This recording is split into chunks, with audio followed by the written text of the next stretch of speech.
بنیاد خدا سلام عرض میکنم خدمت همه دوستان هنرمند و اینه میبینی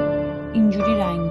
یه کوچولی نوکه از این تو برداشتم بردم محدوده و حدودش رو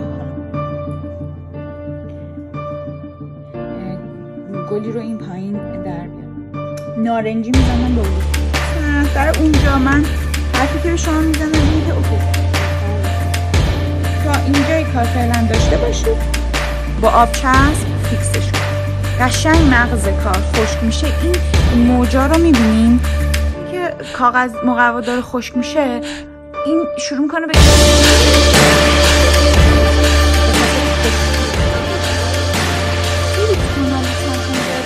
گرم شده یه کوچولو کوبالت برمیدارم هر رو برمیدارم و یه ذره اینجا رو نظر کامنتی چیز داشتید حتما بگید من میخونم همه دوستان عزیزم به خدای بزرگ میسپارم خدا نگهدار.